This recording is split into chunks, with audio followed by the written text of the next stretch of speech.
이 이야기는 당신을 위해 준비된 것입니다. 그리운 이여, 오늘은 우리 모두의 가슴 깊은 곳에 있는 갈망 하나를 함께 들여다보고 싶습니다. 바로 집에 대한 갈망입니다. 세상의 풍랑이 몰아칠 때 문을 걸어 잠그고 숨을 고를 수 있는 곳. 평화라는 추상적인 말이 벽과 지붕이라는 구체적인 형태로 바뀌는 곳 말입니다.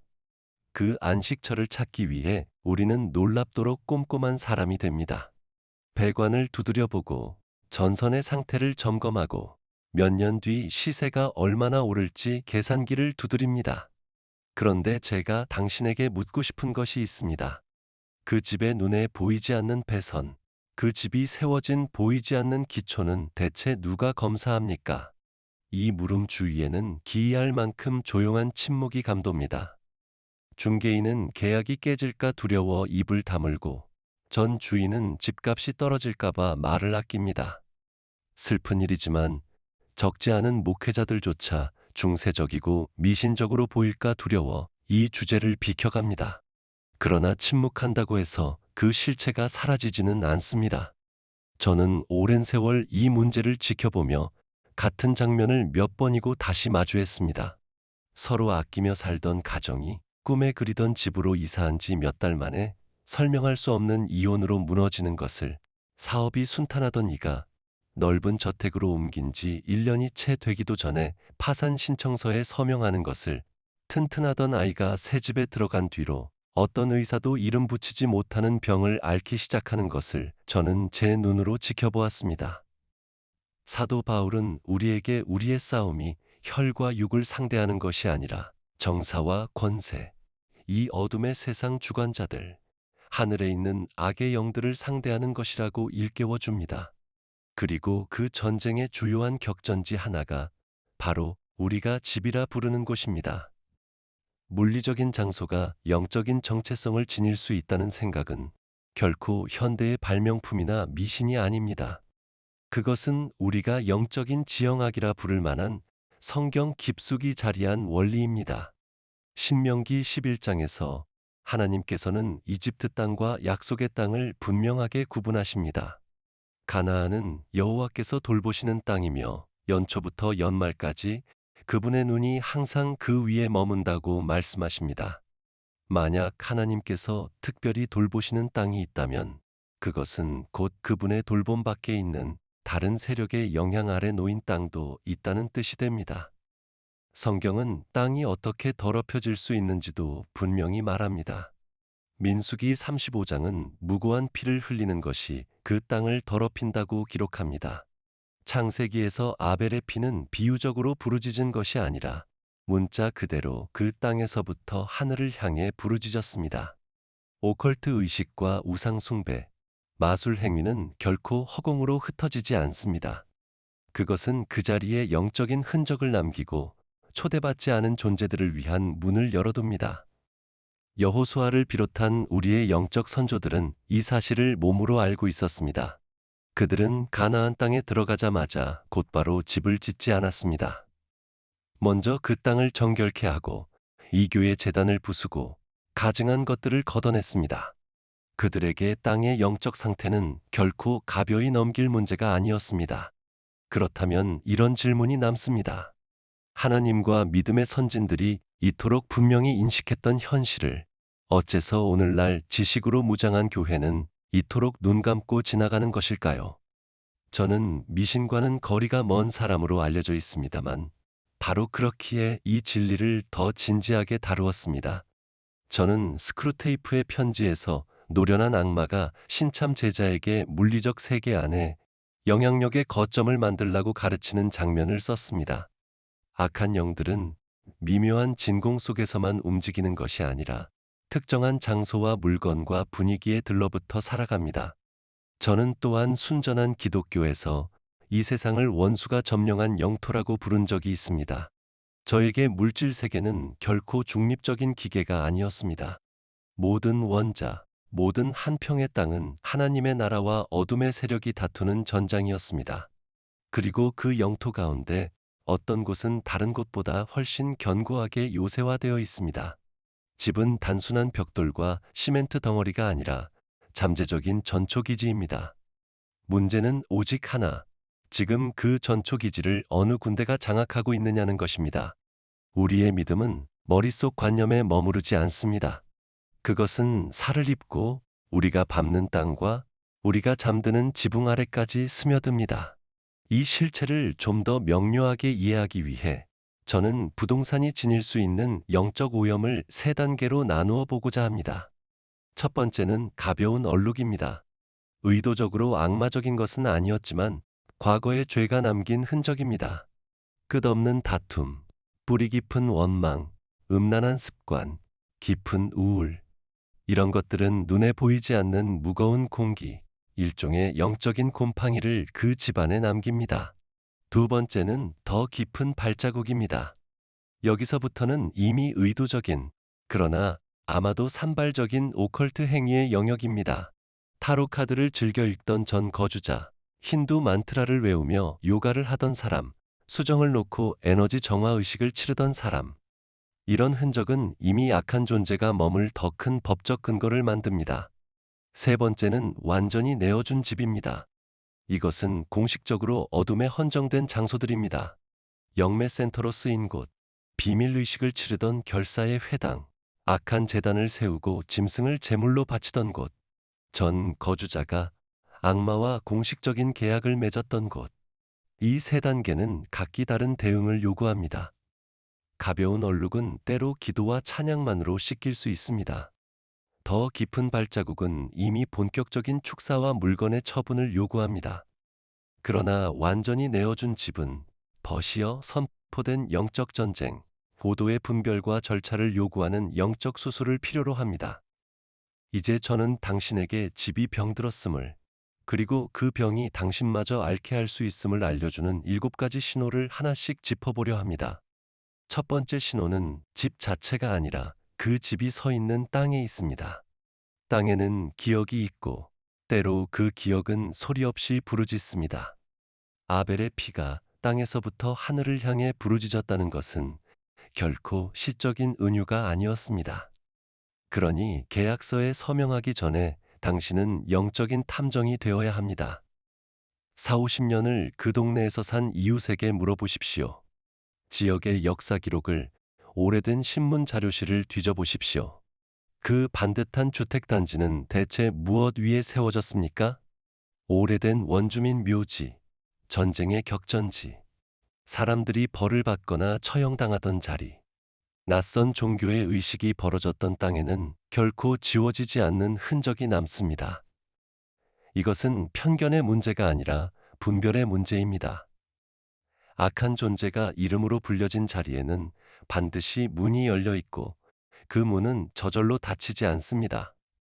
미묘한 징후에도 마음을 기울이십시오. 이유 없이 시세보다 훨씬 낮은 값에 나온 땅, 동네 사람들이 농담처럼 하지만 어딘가 진실을 담고 있는 이상한 이야기들, 묘지길이니 교수대 골목이니 아는 의미심장한 지명들.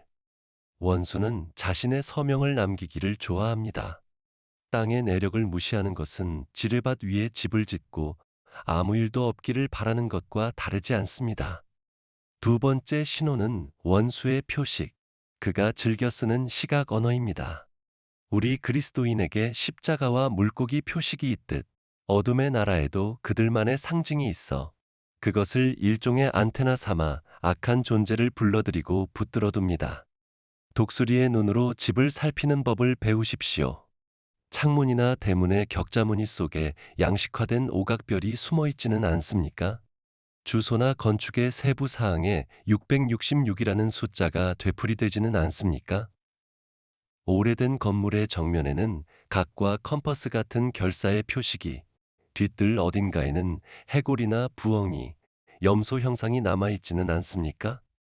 신명기 7장에서 하나님께서는 이스라엘에게 가나안의 우상을 부수는데 그치지 말고 그들처럼 저주받지 않도록 어떤 가증한 물건도 집안에 들이지 말라 명하셨습니다. 오컬트에 발을 담근 일부 건축가들은 실제로 이런 상징을 설계 속에 은밀히 심어넣습니다. 정원에 심긴 식물조차 눈여겨보십시오. 특정한 식물은 의식에서 자주 사용되며 마치 보호의 울타리를 치듯 의도적으로 심겨 오히려 지키는 영을 불러들이는 통로가 되기도 합니다.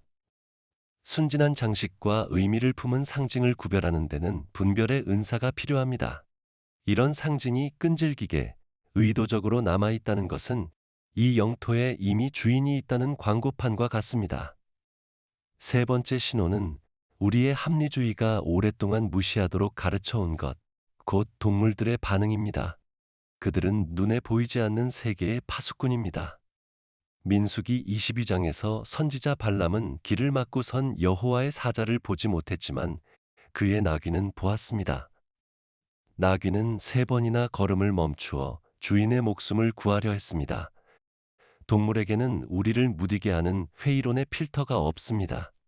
그들의 감각은 더 예리해서 우리가 놓치는 것을 종종 먼저 감지합니다. 빈 벽 한 구석을 향해 끈질기게 짖는 개, 털을 곤두세우고 특정한 방에는 결코 들어가지 않으려는 고양이, 다른 모든 집 지붕에는 앉아도 유독 한 집 지붕만은 피하는 새들, 유독 심한 파리떼의 창궐. 파리는 옛적부터 파리의 군주라 불린 이의 상징이었습니다. 하나님께서는 자비하심으로 온 창조 세계를 통해 우리에게 경고하십니다. 집을 사려거든 실제로 시험해 보십시오. 기르는 동물이 있다면 그 집에 데려가 반응을 유심히 살피십시오. 평소 차분하던 동물이 갑자기 겁을 먹거나 공격적으로 변하거나 들어가기를 거부한다면 그것은 어떤 검사 보고서보다 값진 경고일 수 있습니다. 네 번째 신호는 눈에 보이지 않지만 몸으로 느껴지는 것. 짓누르는 듯한 분위기와 그에 따르는 육체적 현상입니다. 이것은 단순한 심리적 인상이 아니라 몸으로 감지되는 영적 실체입니다. 집에 들어서자마자 숨이 답답해지고 공기가 무거워지는 느낌. 혼자 있을 때조차 누군가 지켜보는 듯한 감각. 더운 날씨에도 유독 한 구석에서만 느껴지는 설명되지 않는 한기. 이유 없이 반복되는 전기 고장과 저절로 켜졌다 꺼지는 가전제품. 사무엘상 16장은 여호와께서 허락하신 악한 영이 사울 왕을 괴롭혔다고 기록합니다. 악한 존재는 결코 중립적이지 않습니다. 그것은 불편함과 압박과 실제적인 고통을 만들어냅니다. 어린아이나 새로 믿음을 얻은 이, 금식하며 기도하는 이처럼 영적으로 민감한 이들은 이것을 더욱 강하게 느낄 것입니다. 다만 낡고 관리가 부족한 집과 영적으로 오염된 집은 구별해야 합니다. 전자는 수리가 필요하고 후자는 해방이 필요합니다. 이 차이를 모른 채 살아간다는 것은 사랑하는 가족을 압박 아래 초대하는 것과 같습니다. 다섯 번째 신호는 아마도 가장 파괴적인 것 중 하나일 것입니다. 바로 까닭 없이 터져나오는 다툼입니다. 어떤 집들은 진정 가정 불화의 공장과도 같습니다. 늘 화목하던 가족이 특정한 장소로 이사한 뒤 갑자기 평화를 잃습니다. 아무것도 아닌 일로 시작된 말다툼이 깨진 컵 하나로 며칠씩 이어지는 냉전이 됩니다. 예수님께서는 마가복음 3장에서 이미 이 원리를 진단해 주셨습니다. 만일 집이 스스로 분쟁하면 그 집은 설 수 없다고 말입니다. 오염된 집에서는 분열과 다툼의 영들이 활동할 법적 근거를 얻어 마치 증폭기처럼 작은 불씨를 미움의 불길로 키워냅니다. 이사한 직후 갑자기 갈등이 시작되었는지, 유독 한 방에서만 언쟁이 되풀이되는지, 평소 차분한 손님조차 그 집에서는 신경이 곤두서고 논쟁하기 쉬워지는지 살펴보십시오. 이혼의 일은 많은 이들이 알지 못합니다. 자신의 결혼이 실패한 것이 아니라 공격당한 것이며 그 공격이 성공한 이유는 자신도 모르게 원수의 본거지 안에서 살아왔기 때문이라는 사실을 말입니다. 여섯 번째 신호는 몸을 직접 공격합니다. 병원에서도 원인을 찾지 못하는 되풀이되는 질병입니다. 아무리 자도 풀리지 않는 피로, 끊이지 않는 불면, 일상이 되어버린 편두통, 갑자기 생긴 알레르기, 한 가족 구성원에게서 다른 구성원에게로 옮겨다니는 병. 누가복음 13장에서 예수님께서는 18해 동안 허리가 굽어 있던 여인을 고치시며 그 원인을 분명히 진단하셨습니다. 병약하게 하는 영이 그녀를 붙들고 있었다고 말입니다. 물론 모든 질병이 영적인 것은 아닙니다. 그러나 눈여겨볼 신호들이 있습니다.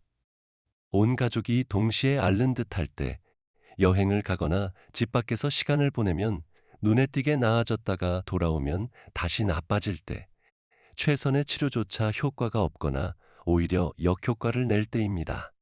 지속적인 영적 압박은 우리 면역 체계에까지 스트레스로 작용합니다. 마치 집안 어딘가에 생명력을 빨아들이는 무언가가 있는 것처럼 말입니다. 여러 병원을 전전했으나 늘 이상 없음이라는 답만 들었다면, 이제는 몸이 아니라 몸이 머무는 영적 환경에서 원인을 찾아볼 때일지도 모릅니다. 일곱 번째이자 마지막 신호는 사람이 가장 무방비한 순간, 곧 잠든 사이에 찾아옵니다. 되풀이되는 집단적인 악몽입니다. 꿈은 하나의 영적 전장이며, 오염된 집에서는 밤의 습격이 일상이 됩니다. 저는 무서운 영화 탓에 어쩌다 꾸는 나쁜 꿈을 말하는 것이 아닙니다. 뚜렷한 패턴을 말하는 것입니다. 자기 집안에서 쫓기는 꿈이 반복되는 것, 눈은 떴으나 몸을 움직이거나 소리칠 수 없고, 방 안에 악한 존재를 느끼는 가위 눌림, 그림자와 형체와 악한 환영이 등장하는 꿈, 뒤틀리고 타락한 성적 내용의 꿈. 욥은 자신의 고통 가운데 이렇게 묘사했습니다. 밤의 환상으로 말미암은 생각에 잠겨 깊은 잠이 사람에게 임할 때에 두려움과 떨림이 이르러 모든 뼈마디가 흔들렸다고 말입니다. 나쁜 꿈과 진짜 습격을 구별하는 기준은 빈도, 강도, 그리고